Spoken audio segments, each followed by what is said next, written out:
Hello, everyone. This is Aaron Yoon from iFlip Invest, and my guest today is a world-class CPA who has worked with some of the most wealthiest people in the world, ranging from presidential candidates to real estate moguls, and even venture-backed startup companies whose net worth ranges from 25 million all the way up to over $1 billion. He's often taken on the role as a financial therapist and has helped wealthy individuals navigate their generational wealth. He has just released his book, The Money Mind for Kids: 7 Secrets the Wealthy Teach Their Children. Please welcome David Sebastian. David, thanks for joining us today. Thanks, Aaron. I appreciate it. Thanks for the warm welcome. Super glad to be here. Absolutely. When we first got connected and we talked about your book, I was interested right away because I feel like this is such an important topic that is overlooked now. I know that I learned some things accidentally about wealth through my parents, who were wealthy at one point and then they weren't so wealthy at another point. So I've gotten a little bit of a taste of both worlds. And I know that none of this stuff was taught in schools. Not any of the schools that I went to. So I think this is a really cool book. Thank you so much for joining us. My first question for you, though, is you were working with some of the most wealthiest people in the world. So what prompted you? What inspired you to write this in the first place? Yeah, that's a great question. So as I've been working with a lot of families, actually, they call it family office, where they just have a private accountant who honestly there just becomes so much administrative work when you create so much wealth that like somebody actually needs to do this full time, and that can just be managing all the investments and bill pay and all the things that come across their desk. And so as you get into this, I began to see these themes that are going on with the families, but there's also this really large outcry of hey, we need financial literacy, and what should we be teaching our kids? And parents were really good at creating the wealth and being in the business, but then it's well, what are other families doing, or how do I break this down for my kids to understand what's happening? And kids are really where it begins to transfer wealth from one generation to the next. And if you spend all this time as mom or dad making the wealth, you want it to be landing in a safe spot. And so this book was to help give some context of just 7 simple concepts of how you can empower yourself, no matter what your level of financial literacy is. Whether you don't know anything, whether you know a lot, hopefully there's some nuggets in there where you can say, oh, I understand this enough so that I can just articulate or communicate that to my kids. And that was the goal of the book. And these were wealthy parents that were asking you this, not just the average middle class family? We get this asked all the time, just okay, how am I helping out my kids? What should we be teaching them? This isn't taught in school. And you hear that all the time, what are they teaching in school? Because they're not actually teaching anything about financial literacy. And all of us handle money every single day. So it's where's the disconnect here? And so I was just trying to give people a high level resource to help people understand this. Wow. I find it very interesting that even if you're a high net worth individual, when it comes to parenting your children about wealth, then there's all of a sudden a disconnect. It's easy to they find it easy to create for themselves, but not teach their kids about it. That's pretty interesting. That's unexpected, I think. Yeah, I mean, I think, isn't that an unrealistic expectation of somebody to say oh, well, you're good at running a company, or you're good at being a founder or an entrepreneur, so therefore you should be good at communicating that to your family? Right. Is it the same for you? Hey, you're really good at your job. Are you good at communicating this to your family? And it's well, maybe I need a little help. And actually, maybe there's a little bit more to it than I maybe realized. Yeah, absolutely. Yeah. In my corporate environment, I was really good at doing a certain job, but then when I got promoted to manage a team that does that job, I found that it was a very different skill, because it's not right. It's the different skill to manage someone else doing the job that I used to do, That's right. than me doing the job myself, right? So it's like, so there is a little bit of a disconnect and there a distinction there. That's right.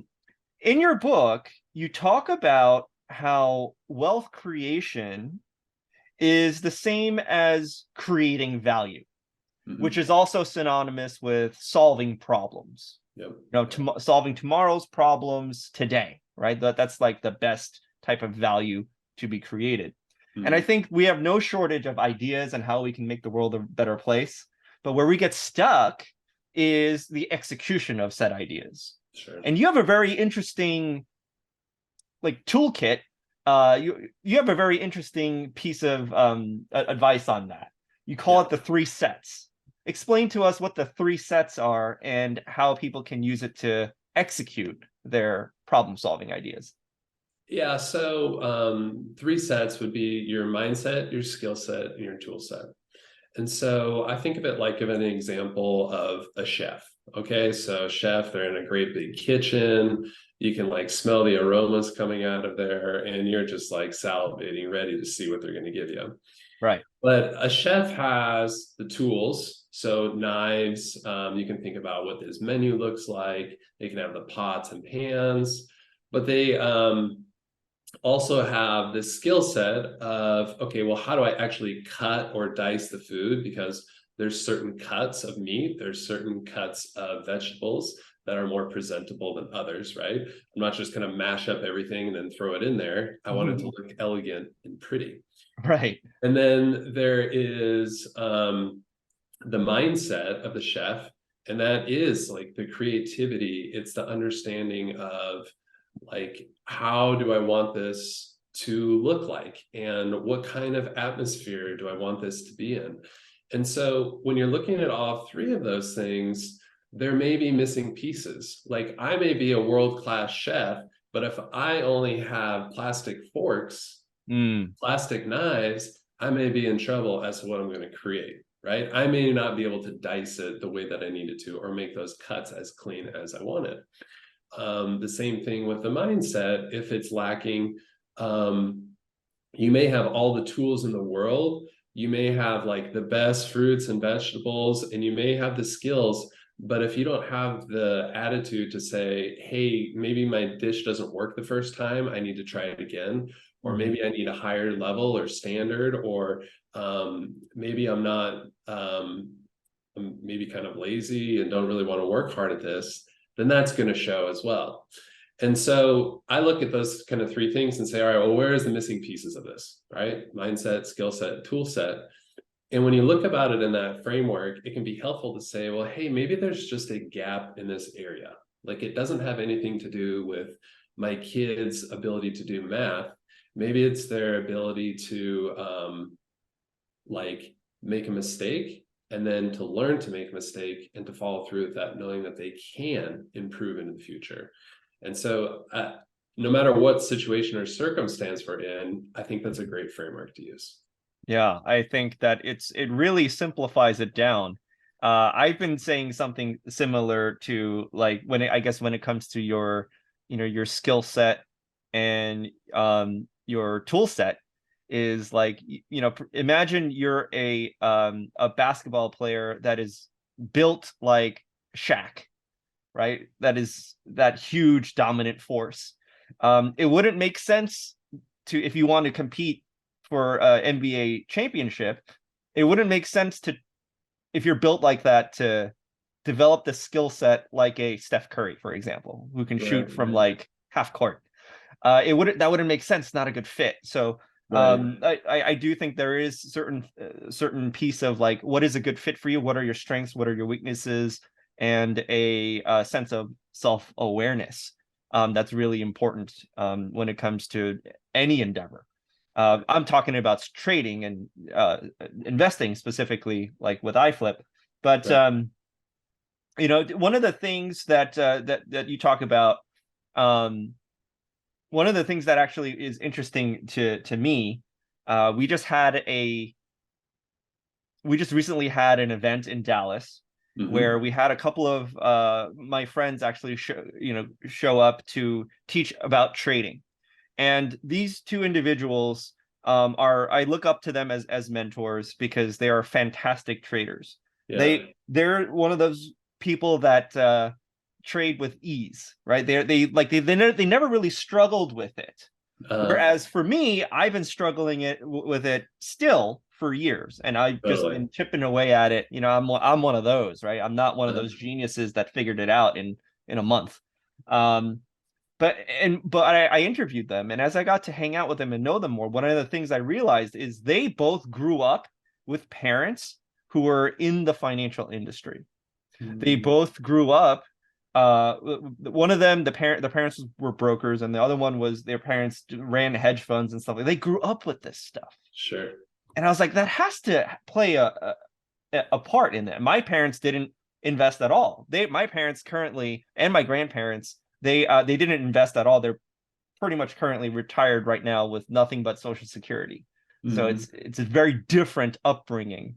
And you talk about the impact of a family upbringing in your book and its significance. Can you tell us a little bit more about that? I'm actually giving you examples of my real life where Yeah. that's actually the case. Yeah, there is a lot that happens in the family, and I would say that money doesn't necessarily, because you have a lot of money, make you wealthy, Hmm. or because your parents are successful that you will have that same success. But what can happen is like what you project onto the family or what you project onto your kids will make a really big difference into them. Hmm. And one of the best ways that this is communicated is through a story. Mm. And these families that you're talking about, or these traders, obviously have had some experience with the stock market, and it had to have come potentially from their parents, where they're like, hey, here's the ropes, or here's how this works, or hey, you know what, like this is how this happened to me back in the 80s, and when this was happening, this was occurring over here, and you need to watch out for these things, or this is how this business really works. And they begin to show them the ropes. And like I was saying, one of the best ways to do this is just through your narrative or through your story. And sometimes I think parents can think like, oh my gosh, like what do I tell my kids, or how do I shape and form their values to be more like mine? And I just think he's just telling them your story. So, hey, I mean, back in the day, I was trading in the 80s and there was a huge crash and I lost everything. And like that has shaped the way that I invest now going forward. We slowly built it back, but I changed the way that I was doing that. Hmm. And when you say that, your kids say, okay, well, don't trade or take on a bunch of risk, right? You can tell them that, and they're gonna be like, yeah, sure, whatever, mom or dad. Like, I'm not gonna believe that. But when they have something to actually cling to as like, wait, that was a huge deal back in the day, that could happen to me too. This is why our family operates that way. Hmm. But it could be the same thing. It's like, hey, if your parents say, go haul out the trash, you're gonna be like, okay, great, go haul out the trash. But if I say, oh, there was this time when I didn't haul out the trash and it got overflowed, and a raccoon came in there and absolutely tore it to pieces. And because it was overflowed and we didn't take it out very often, like there was trash everywhere. Now you're going to have like a different perspective of taking out the trash, right? You're going to be like, well, you know what? I probably wouldn't want that to happen, or maybe your kids ignore you or whatever. But I think you get the concept of that is a way that your kids can help take these values and apply them to their life. And so if you don't want them to do what you did and to make changes, articulate that, share that. And like we do fail. I fail. I'm a person. You fail. You're a person. You're a parent. You're not perfect.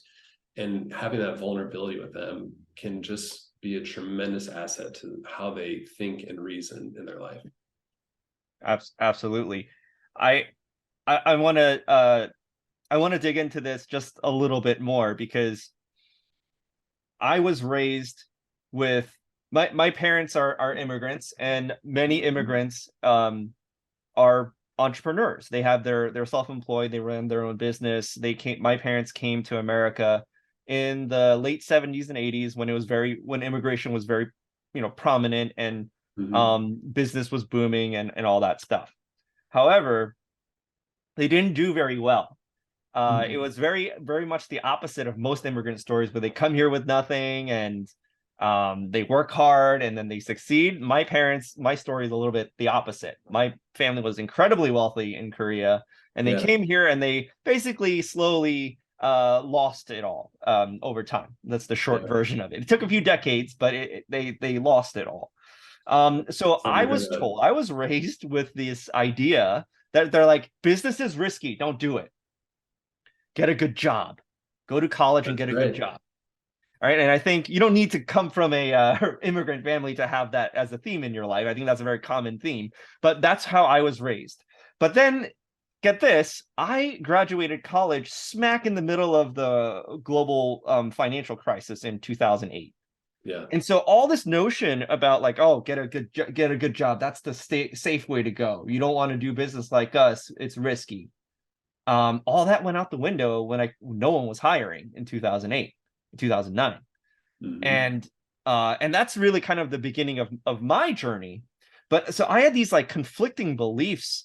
My parents telling me one thing, my environment, and my education and my experience, telling me another thing, and I had to reconcile that. How do your clients, um, how do your clients and readers of your book deal with that? How do you see this come up in your experience? Yeah, I think one thing that you're communicating is this scarcity versus abundance mindset, where it's like, okay, look, I don't think there's enough. Being an entrepreneur may be really risky.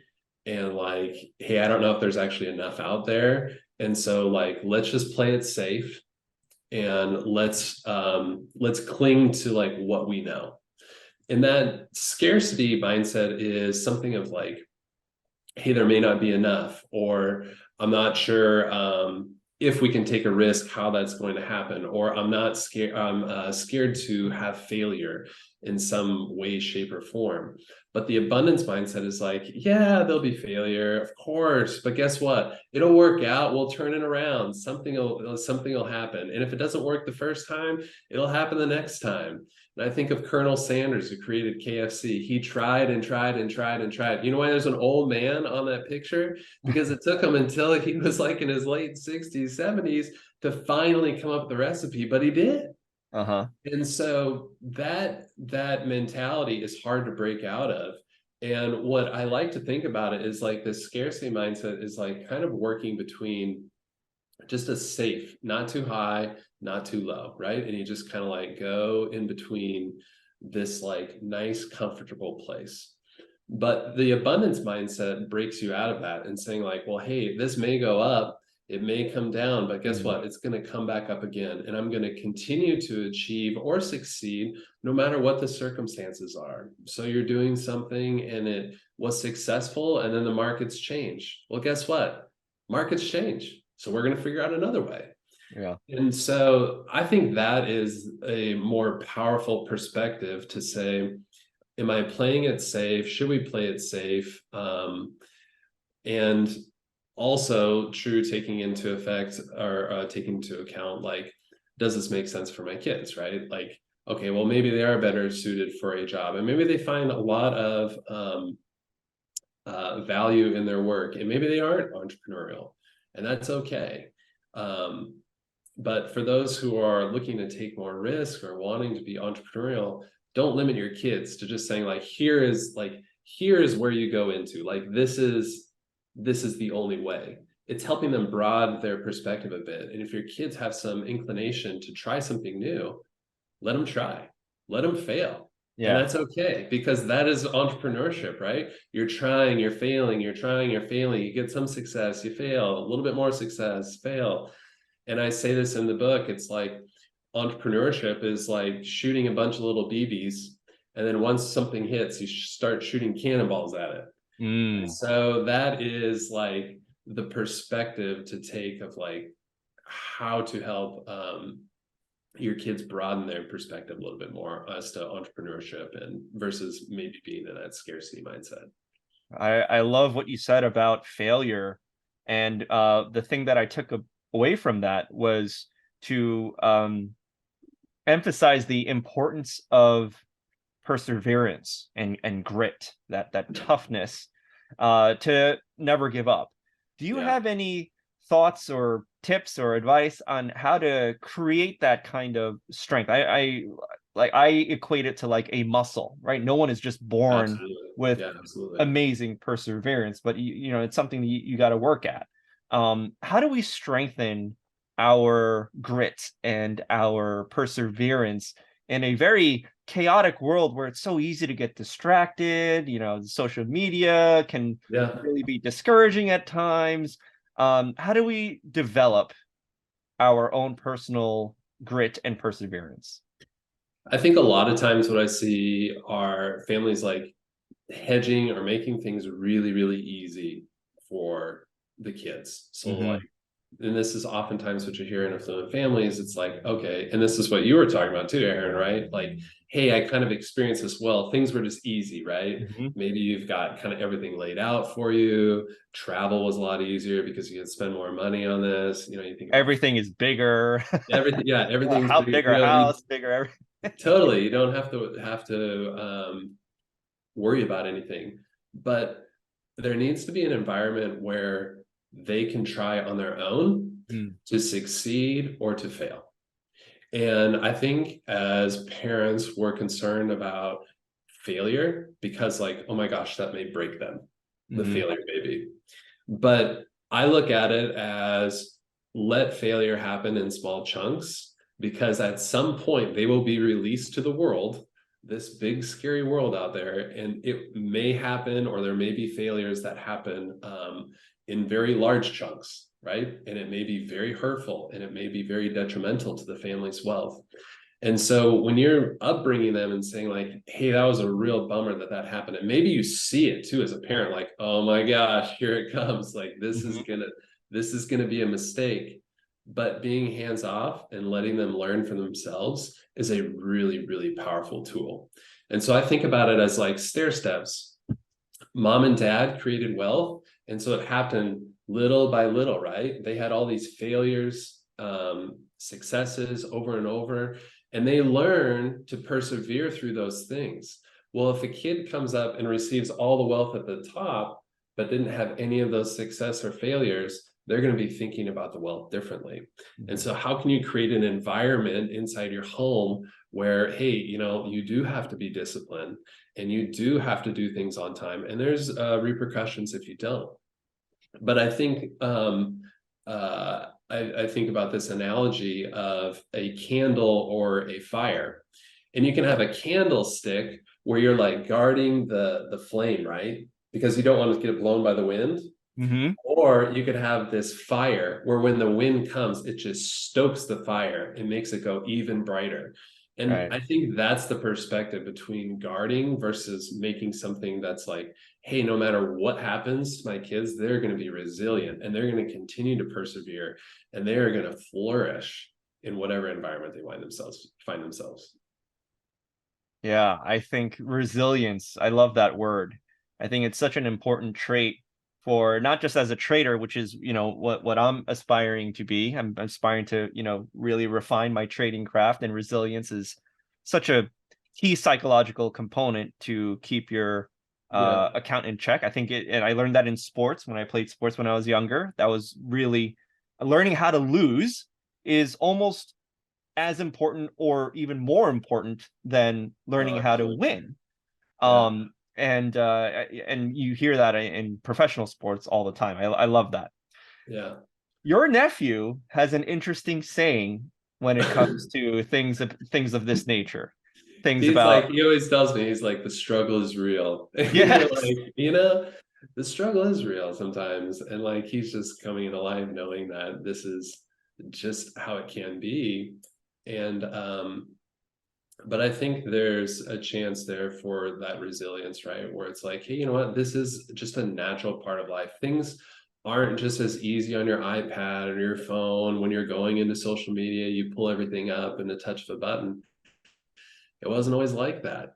And there are things that grit and intestinal fortitude can give you in life. And I think that is really important to understand that, yes, struggle is a part of life, but you know what? You can overcome it. Mm. And there's this like ambiguity between where I'm at now and where the end is. And I think that happens in investing, and I think that happens in life. But Right. as you overcome something small, it gives you the confidence to overcome something a little bigger next. Hmm. And it gives you the confidence to know that, hey, I remember this hasn't worked out in the past, but you know what? I overcome it. Hmm. And I overcame it. And then I'm able to do something even bigger. And then your mindset becomes like, well, I don't know if anything can really knock me over, because I've had so much thrown at me that it's like, I'm going to continue to be resilient. Right. And that's where that's where a story comes in for your kids, where it's like, hey, this was a time in my life, like my little nephew saying, hey, the struggle is real. Well, guess what? Like, I remember this struggle. And you start telling them a story with the vivid details of, this was happening when I was your age, and I was getting terrible grades, but guess what? Like, I kept working at it and kept working at it. And you know what? I may not have gotten the best grades, but in the end, I was able to figure it out. And like, in the end, maybe it didn't matter, but we worked through it and figured out the best way to move forward. And so I think that's like, kind of dealing with that ambiguity of the end is really hard for us as humans to like wrap our heads around. But overcoming failures and turning them into successes is a great way to start building that resilience. Awesome. Can you give a short example of how, like, I mean, not to pry, but can you give a short example of how you did this with your nephew, maybe either by you as his uncle or by his parents, where they used story to help him navigate through a tough period in his life and hit that new level of resilience and perseverance? Yeah, definitely. I mean, I'll share from my personal example where when I was taking the CPA exams, they were really hard tests. And I'm not the best test taker by any stretch of the imagination. And I failed and tried again and failed and tried again and failed and tried again. And um, as I was taking these tests, my mom shared the story, and she's like, hey, your grandpa, he tried to sit for the bar exam. And when he sat for the bar exam, he failed it. And he Mm. never went back and took it again. And he was a really smart guy, and he was very, very capable. He, like, everything came easy to him. But when he failed that one time, he just folded. And Oof. so when I was studying for these tests and taking them, like when my mom told me that story, I was like, I don't want to be like that, because his result was he was going from one thing to the next or shifting jobs, and it wasn't really consistent. But I knew that it was a valuable thing. And so sure enough, I kept trying and eventually passed, and then passed, and then passed and passed. And having that CPA is something I'm really proud of, not only for like me personally, but when I look back on that family dynamic, I could say to my kids, hey, like, here's your great grandpa, right? How he thought about this. Here's what I did. And here was the results of both of those things. And you have the choice to decide how you're going to react in that failure. That's awesome. You miss 100% of the shots that you don't take, right? So That's right. Yeah, that's right. I love that. I think that one of the most common beliefs or attitudes I see in this day and age, I hear this all the time, is people saying, "Oh, if I just had X number of dollars." Everyone has a different number. Sometimes it's a million, sometimes 10 million. But so let's say if I just had $10 million, I'd be set for life. All my problems would be solved. And you talk about in your book how that is a fallacy. It's an illusion, Yeah, but it's a very common misconception. yeah, Explain that to us a little bit, and how can we overcome that? What is the actual reality of what's going on here? yeah. That's us dreaming and wishing. So I think of the example of lottery winners. They win they get the money, they instantly have this change in their life. But well-known fact is around 70% of people who win the lottery actually spend it all and completely blow it. Money is a magnifier. Okay. So like the money you have, Aaron, in your pocket is the same thing as mine. Okay. And it's the same thing in my clients. So whether you're Bill Gates, Mark Zuckerberg, Elon Musk, they have the same exact dollar. And the dollar is not biased towards anybody. And so we think that money is going to resolve that problem when in essence it just exacerbates the problems that we have in our families. And so, look, if you don't get along with your siblings today, well, what's going to happen when like there's a lot of assets involved with that? Well, then it winds up hitting the news, and you wind up saying, okay, well, I'm suing so and so for this, and the news is like they think that this is just, awesome things to promote with families, but like it really isn't. It's really sad. But like if that family didn't have all that money, there would be the same problems there, but it just wouldn't be in the news. Like they wouldn't be suing each other, but there would be fights over smaller things, right? And whatever that may be in the family. And so that's why I really, really strongly urge families to have a strong belief system integrated with the family, because as you're following that, that is your guiding light as to how the family will operate and how it makes decisions together. But for us to think that money's going to come in and just resolve it is really a fallacy. So I would challenge the thinking to say, look, it's really hard for me to be an overnight millionaire, billionaire, whatever that may be. But what I can do today is I can have this picture or this vision in my head to say, this is what I would like that life to be. So like really think about it tangibly. Like what would it look like? How would money be coming into your bank account? What would you be doing at 8 a.m.? What would you be doing at 5 p.m.? How would you be living your life? What would it feel like? Would you feel stress? Would you feel peace?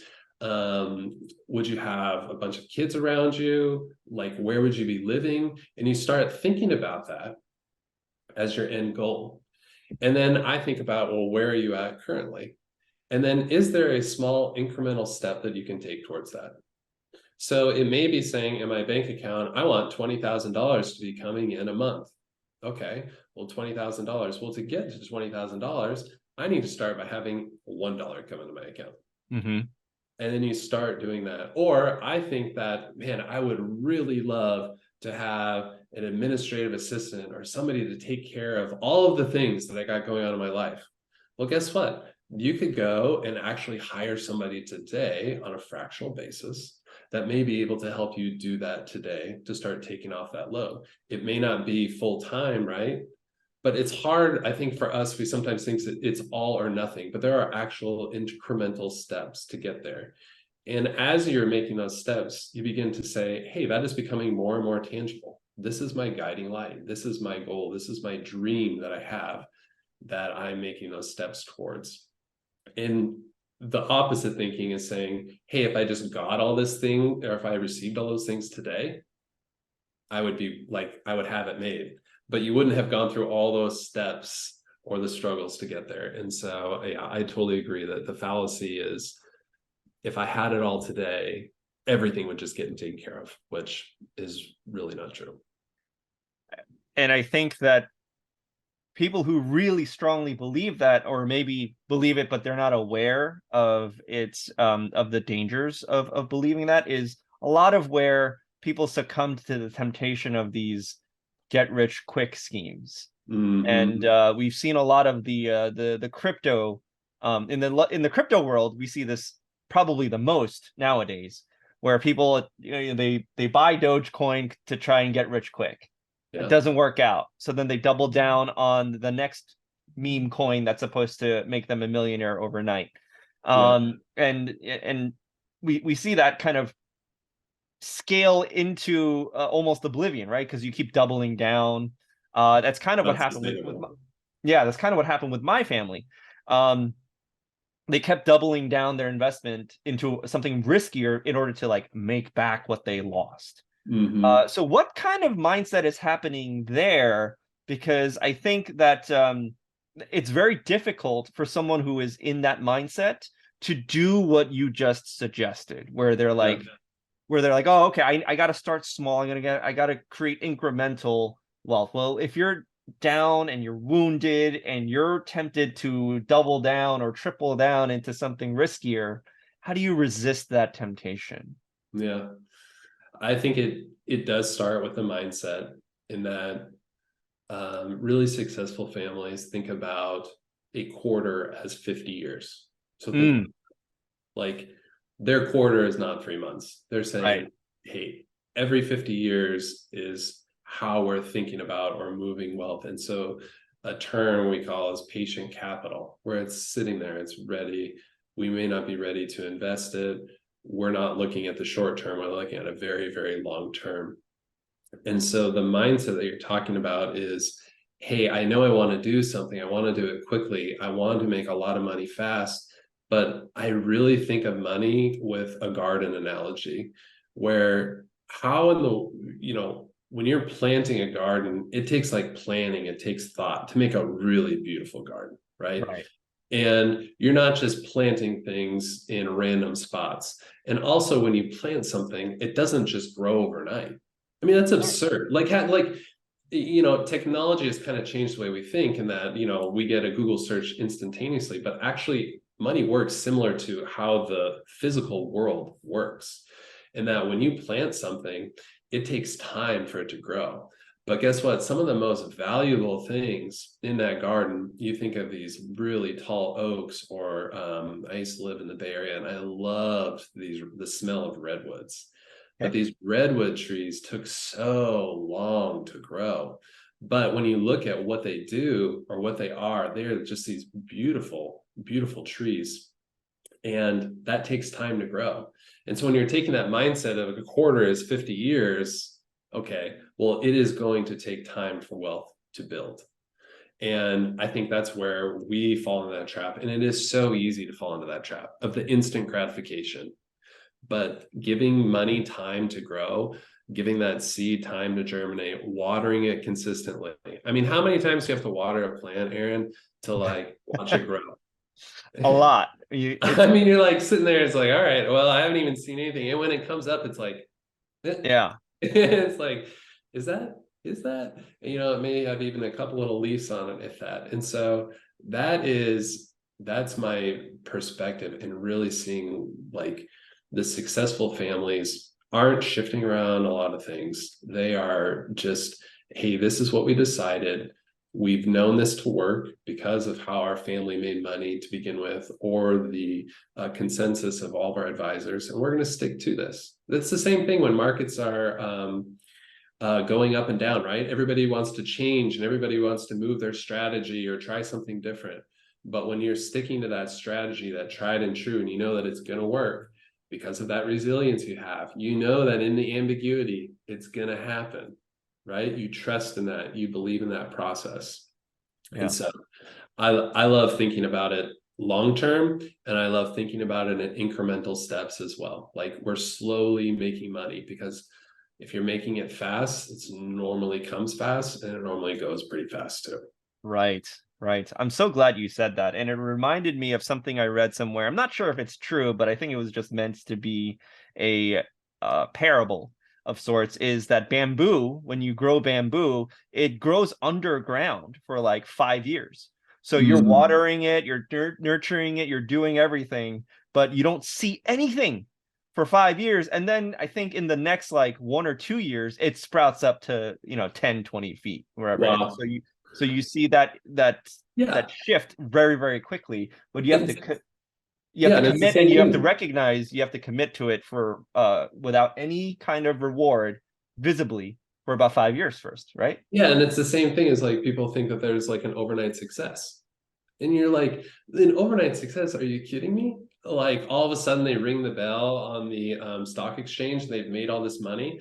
Like nobody was there 8 years ago when they were sitting in their basement, like trying to figure out how this thing worked. You know what I Yeah. mean? They had no idea, that nobody even knew their name. And Right. yet I think of it like a tea kettle too, right? It goes, it starts boiling, and then as soon as there's enough steam in there, the whistle goes off. Mhm. And it's that same kind of thing that you're talking about with the bamboo. But for this concept that like, oh, if I just got to that point and this instant success, it's not there. Yeah. It takes time to build. It takes time to grow that. Love it. That's, I think, yeah, I couldn't agree more. Um, there, there's another thing that you say in your book that I find very interesting, and I'd like you to clarify, is that money only goes in four different directions. Yeah. What does that mean? And let it clarify for us what that means. Yeah, so I like looking at a really high level of things with families, almost like, hey, here's the sticky note of here's how much money you're making and here's where it's going. But there really are, it breaks down to four things that are going on your profit and loss. Mm-hmm. And we all know that we need to spend money onto our families. So we've got our lifestyle expenses and all the things that go on there, food, helping our family's well-being. But we also need to pay taxes, so it goes to the government, and Right. that's something that's really hard to get out of, but Right. it goes there. And then there's the business. So there's investments and other ways that we are generating more revenue from there. And then the fourth one is charity. And Mm. so we're giving money. And so the reason that we talk about this is because when we're doing planning with our families, it is trying to understand, okay, are we giving more to charity? And if we give more to charity, will that be less in tax? Or maybe we don't want to pay a lot of tax on the death tax. So we're going to decrease that so that we can increase more in our family. And Mm-hmm. so we're always looking at ways to say, how are these four synergies working together to achieve the goals that we're trying to do?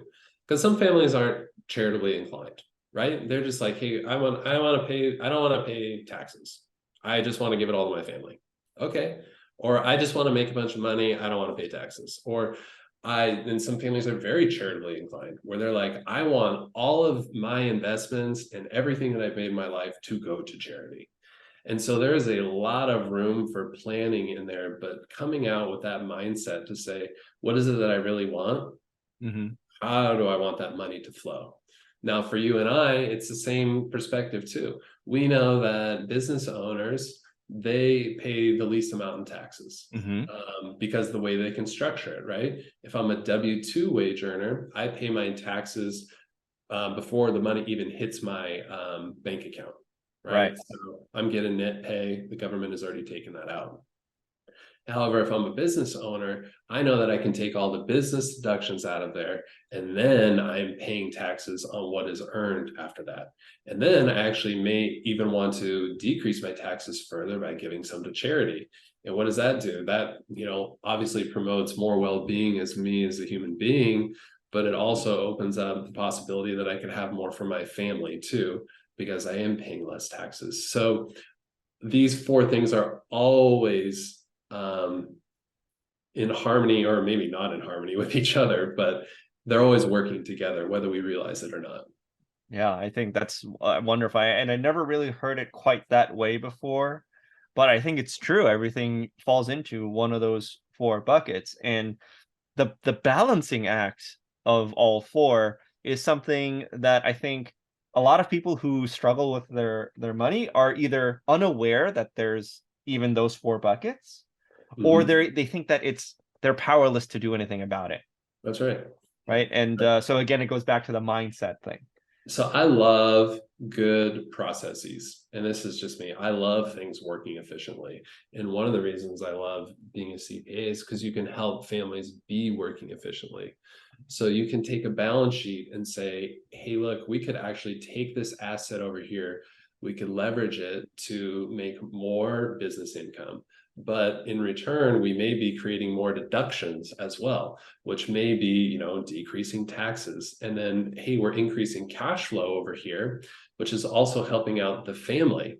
Or maybe the family doesn't need more. So when we are doing more in our investments, we're actually doing way more for our community or way more for some charitable cause that we believe in. And there has to be something driving the family like that. But it's the process of where the money is going. And I think about it like, have you ever gone like hiking or Sure. on a trail? Oh So yeah. like, you know how there can be like a switchback on a mountain? Hmm. So I'm from Montana and I love going backpacking. And when I get up in the mountains, there are normally like rocks or what they call like steps or like railroad ties that will be in the trail. Hmm. Right? Have you seen these before? You're kind of like stepping over them and the rocks are there. Right. Well, They're there on purpose. yeah, so these rocks are there on purpose. And what happens is like in the winter time or when it rains a lot, what happens? Like the whole mountain is like just running with water. Well, if those things weren't there, the water wouldn't have any place to go and it would completely wash out the path. Right. And so what these do is channel the water to not wash out the path. So it's there intact afterwards. And the same thing goes with our money. Because like if we don't have a process for our money, what is it going to do? It's going to go the easiest way. It's going Hmm. to come in your bank account and it's going to go out. So by changing your money process, that is the best way to like say, okay, here is where I actually want my money to go as an individual or a family.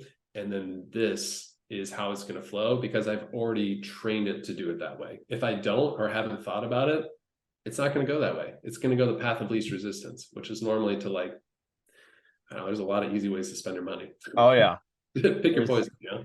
very slippery if you're not consciously aware and you don't set up the processes and systems that you're talking about. Path That's of right. least resistance is so true. I think my favorite and simultaneously least favorite version of that is when companies um they tell their workers to just max out their 401k contributions because it is that out of sight out of mind kind of thing in a positive way. You're investing.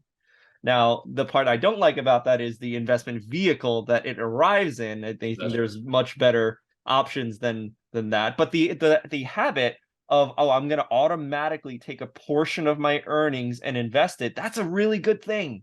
It's a really Mhm. good habit. And it's very out of sight, out of mind, path of least resistance. You're kind of leveraging the nature of you're seeing, the way the water flows, the way that money flows, and you're leveraging it into a constructive way.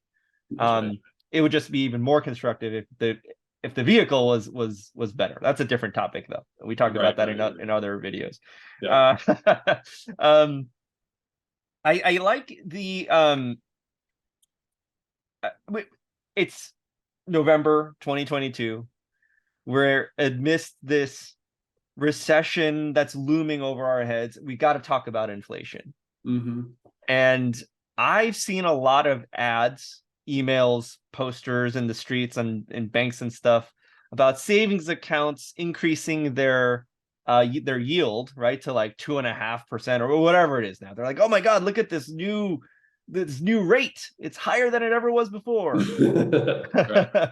And I think a lot of people who don't really understand what's going on, they look at that, they're like, oh my God, it's good. That's good, right? Yeah, But yeah. explain for us, and most of the people probably already know, but explain for those of us that may not, why that's actually not the case. What is inflation, and how do we protect ourselves against it? And maybe if you can uh, add a little bit of icing on it, what do the wealthy people do about inflation right now? If you could Yeah, throw that in there as well. yeah, that's good.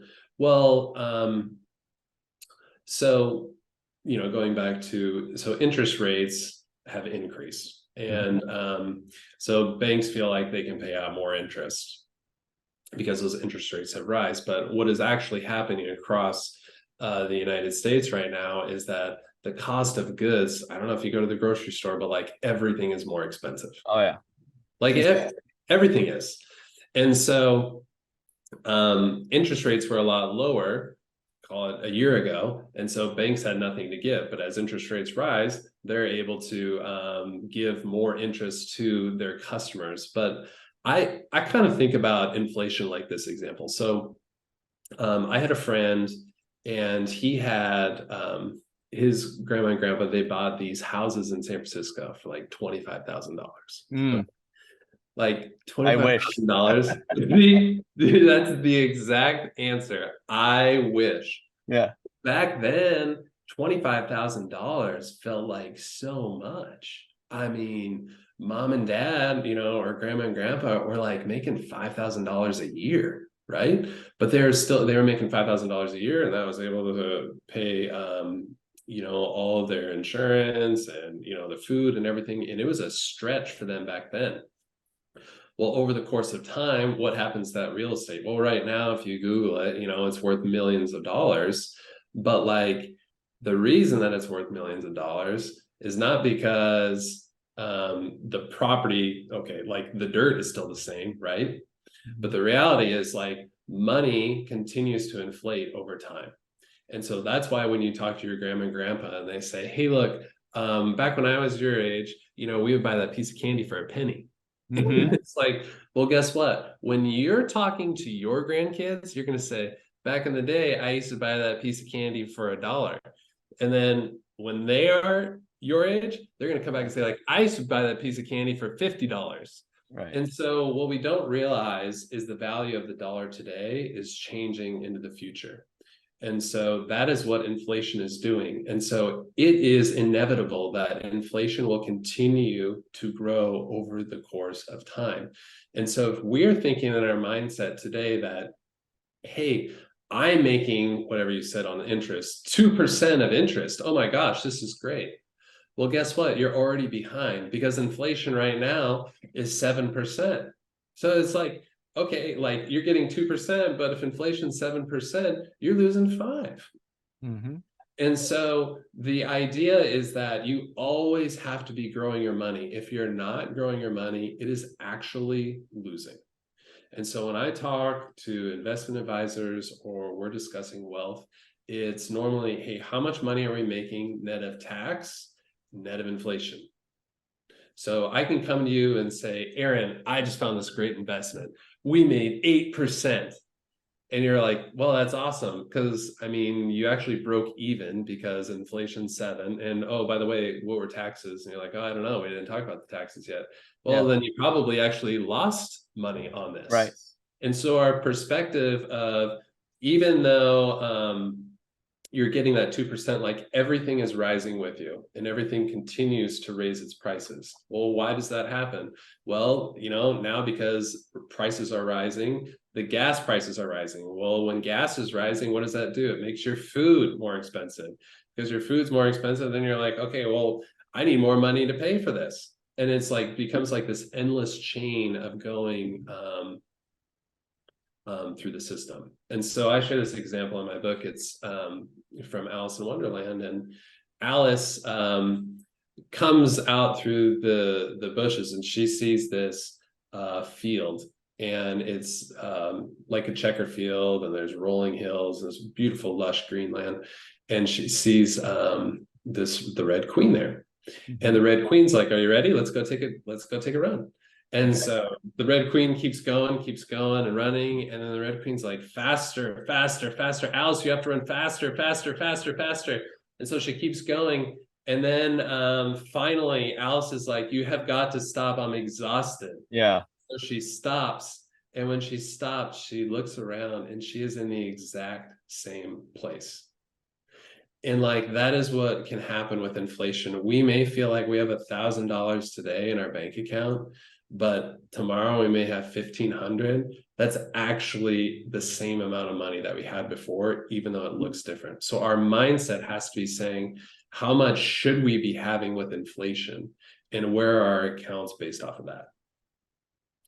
Now, to your other question of a couple ways to hedge inflation. So one way I like to think about it is, if you can get all of today's dollars in your account, use them to invest, that money is locked in, and we call this a debt.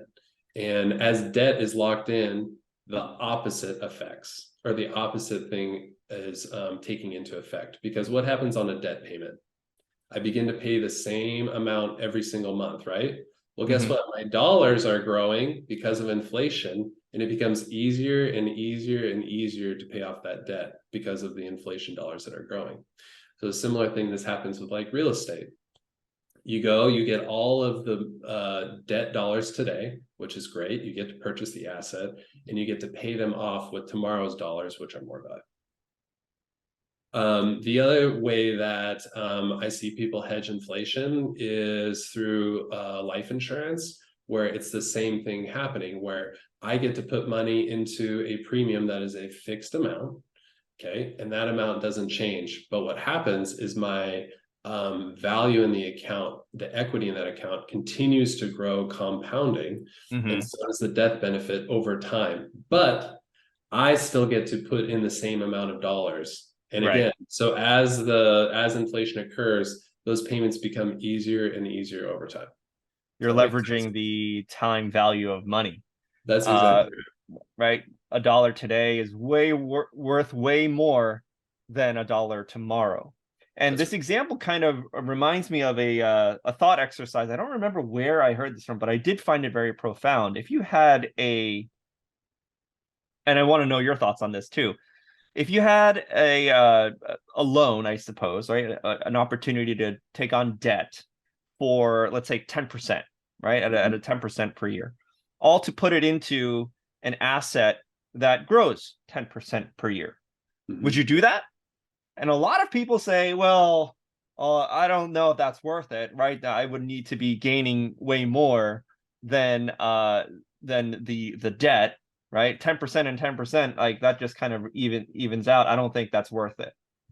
I'm curious what your thoughts are on that, because for me, the when I was posed this question, when I was doing this thought exercise, uh, the answer to me that was given was like very profound and kind of surprising. So I'm curious what you think. What do you have to say? So if the payment amount is fixed, so not compounding, okay, but you got a compounding return on the 10%, I would go with that deal all the time, Right, because my exactly. money is continuing to grow compounding interest. But when I know that it is a fixed debt schedule that is not growing, my compounding dollars, maybe in the first year, may not look that much. Second year, it may be a little more. But again, if we're talking like 50 years, you're going to look in 50 years and be like, whoa, this is a huge discrepancy. And you're going to say, I'm actually in that deal. Right. Definitely want that deal. Yeah. So I'm not saying that such a deal exists. It was just a thought exercise, and that's exactly the point. On the one hand, you're paying down debt, and yeah, in the beginning, it's very kind of painful. You're not making any money in like the first year or anything like that. But eventually, that debt shrinks down to zero in this That's right. example with the fixed payment plan and all that kind of stuff. Yeah, it goes Whereas back you're, to it goes back to the gardening example that we were just talking about, right? Hey, it's yeah, like hey, at the beginning, there's not a lot showing, or the bamboo example, right? But like you start looking at the end, and it is an exponential curve that really occurs with that.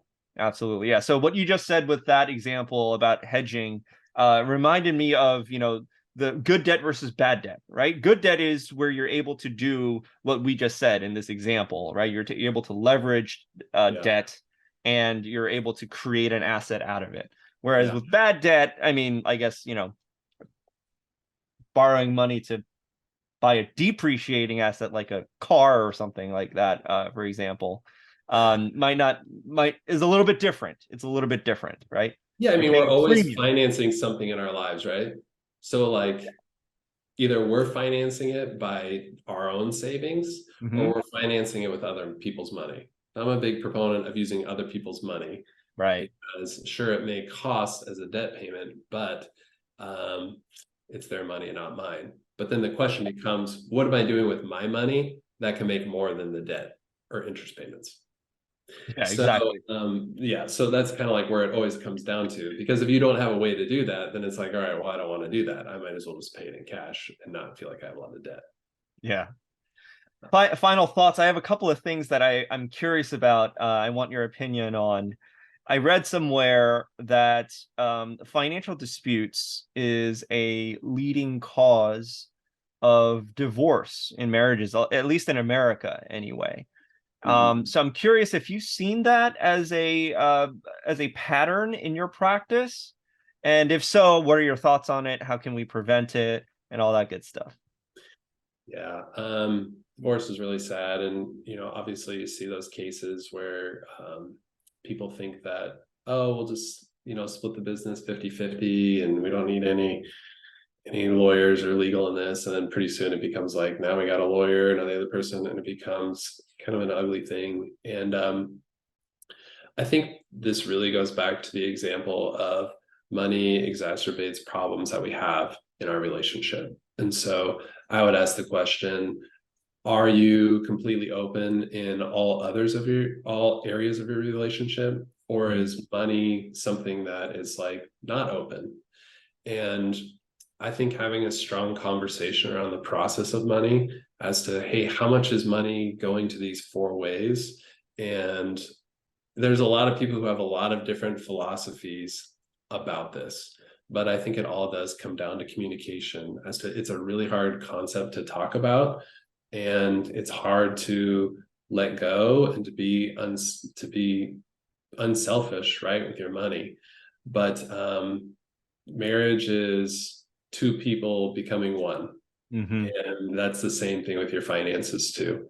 And so having that transparency is probably going to be more efficient than having some account where you're like, okay, now I'm wondering what's actually going on with that account, or a Right. secret place where it's like, okay, this is only for you. And then what normally happens is like when we start planning with my clients, they're just like, they have to share this information with everybody. And so it's like, hey, what is happening with this? And you have, all the books open for everybody. So I would boil it down to this and saying there's lots of different philosophies as to how couples can manage their money. But I would say, what is in your heart? And what is in your heart with your partner? And are you communicating that? And are there areas that need to be communicated, or bringing out other areas in their life? Like, is there a scarcity mindset for you, but not for the other person? Mm. How is their upbringing? Because if your upbringing was something of lower status than the other person, the person of higher status is going to have a higher level or expectation. The person who doesn't may have like an imposter syndrome or something of like, hey, we shouldn't be really spending our money on that. And it really, that shapes and forms a lot of how you do it together. But I think a marriage is not like, hey, we need to do it my way or you need to do it your way, but how are we going to do this together? Mhm. Because you have a different mindset, I have a different mindset, but what is our mindset in doing it this way? And then the last thing I'd say is creating a process. So when I had a client and they were doing a bunch of remodels, and they're like, how much money is this going to be? And when is this going to stop? Right. And my thought to them was, well, next time we start it, why don't we just say, hey, we're going to put X amount of dollars in the bank account, and then that's how much we're going to spend on it. And then the other person doesn't have to say, oh, I'm nickeling and diming you, or the other person to say like, they're lording over them as to like, Mhm. hey, how much are you? Or show me that receipt, or are we Right. on budget? It's like, no, this is the amount we decide, and we're just going to stay within these boundaries. And that often gives like freedom for everybody to say, hey, we're in this boundary. This is great. Hey, should we like go out to eat or do a fancy dinner? Yeah, we got the, like, it's in the account. Let's do that. Yeah. And that makes it more of a collaborative environment than saying like, okay, I'm really worried about that other person, and I'm like, now I have to watch every single nickel and dime that goes out of the account. Create a process, create a framework, talk about it. You may not be successful the first time. That's okay. Try it again. Right. Yeah. I think at the level of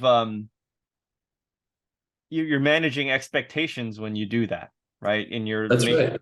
when you're making sure you're on the same page from the beginning. And that reminds me of the quote, like if they help plan the fight, they won't fight the plan. So That's right. So you get them all on the same page in the beginning, and then, when things happen later on, it doesn't escalate into as big a deal as it might have otherwise. That's right. Um, It takes so work to communicate that though at the beginning, it because does. It because does. you do have to put your expectations on the line, right? You have to articulate, hey, this is what I want. And the other person may say, this is actually what I want. Hmm. And that's really hard at the beginning. But what are you actually doing? You're cutting it off at the pass, right? You're saying, hey, look, we're not solving this when the money's already spent and we're going to have a clash. We're solving this problem right now today. Mm-hmm. Awesome. Well, last question.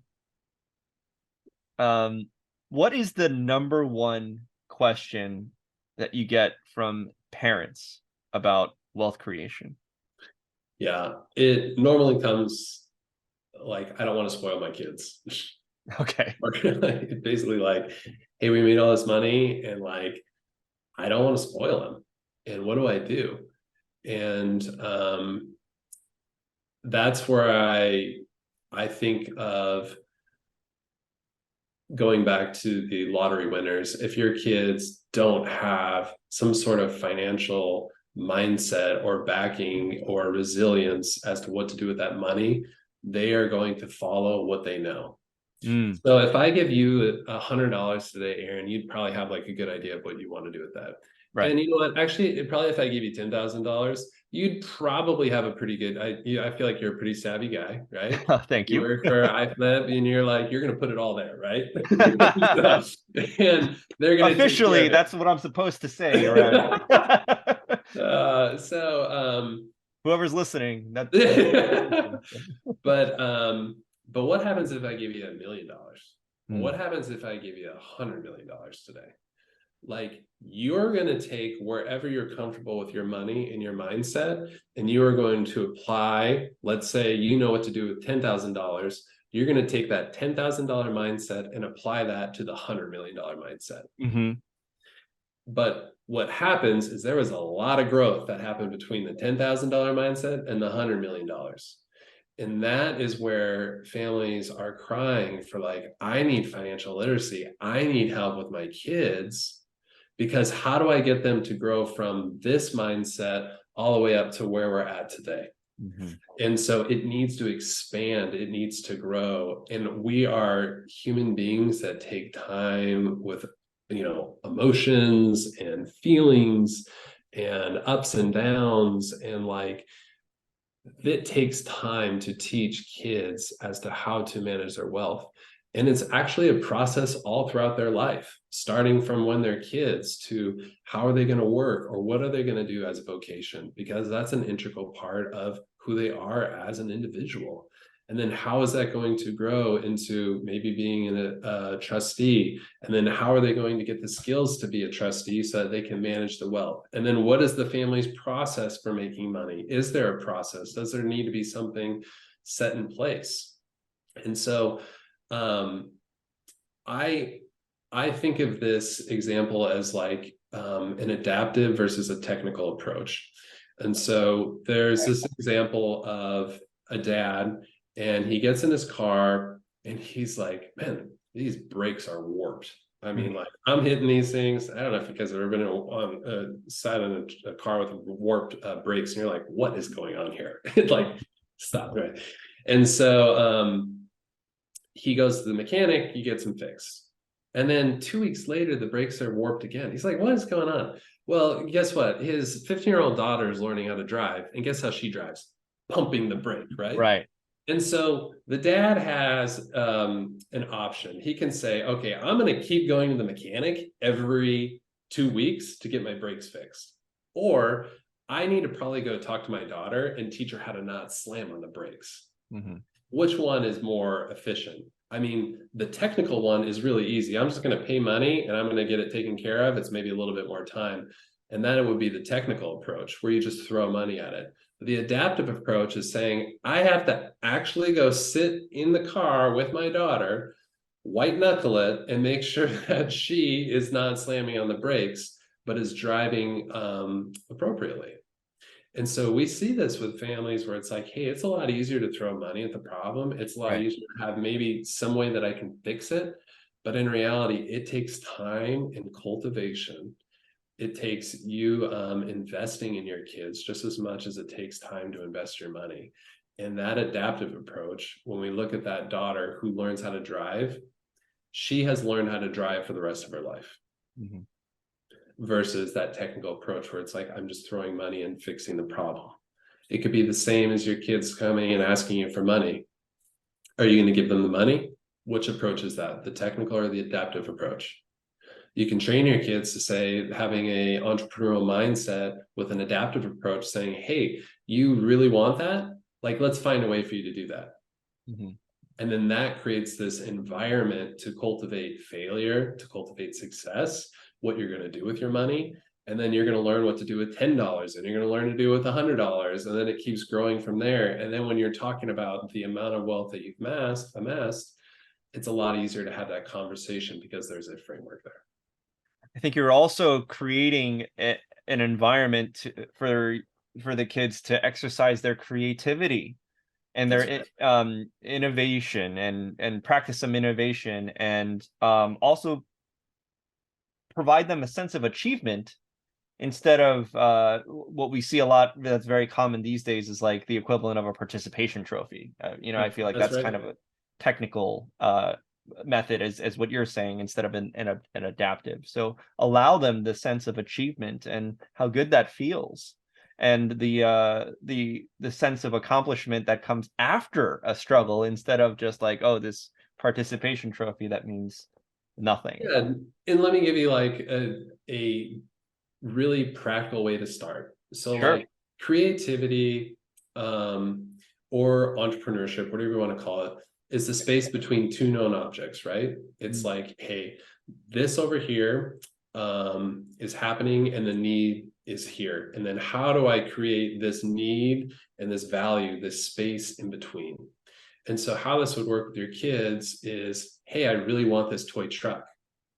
That's awesome. You want that toy truck. I'm going to celebrate that with you. But like, how are we going to get it?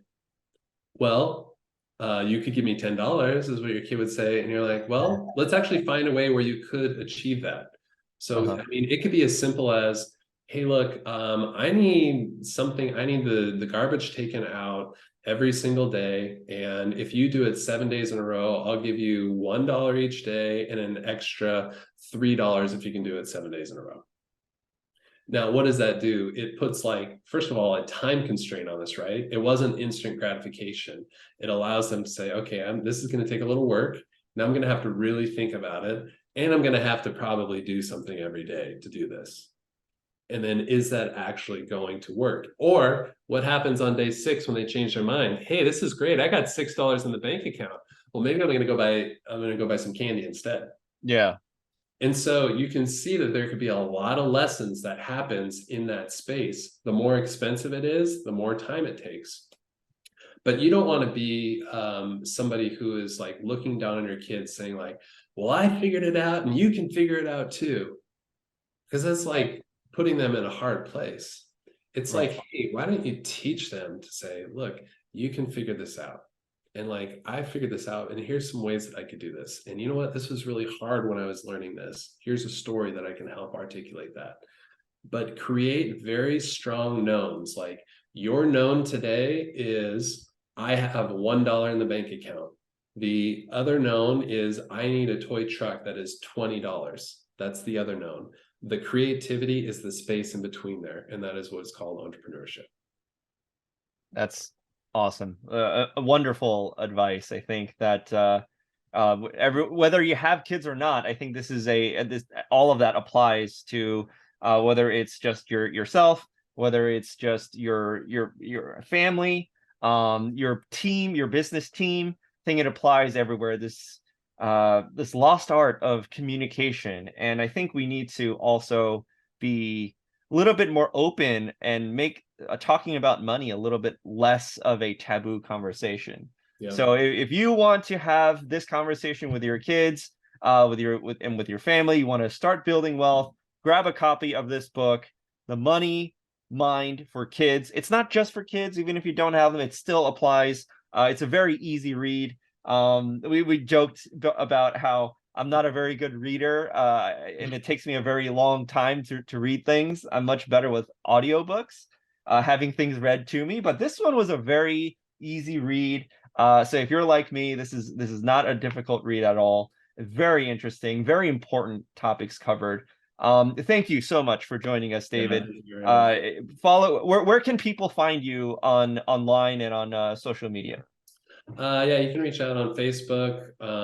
You can definitely get the book online, which would be great.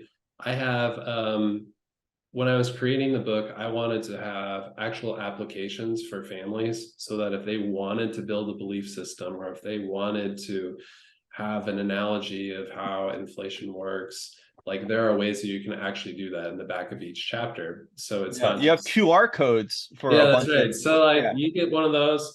I'll shoot you some information. Would love to just help you out. And honestly, I love just helping out families. So you can find me there, and would love to connect with anybody who's interested in learning more. Absolutely. So once again, grab a copy of this. There's an Amazon link in the description below in this video. Just click that link and grab a copy. Probably the easiest purchase you'll make this holiday season. Gift it to one of your family members or your friends. I think it's a wonderful gift. Thank you so much for joining us, David. Yeah, thank you If you very much. like, thank you. If you enjoyed this content, please like and subscribe on the iFlip YouTube channel. And stay tuned for the next video from iFlip.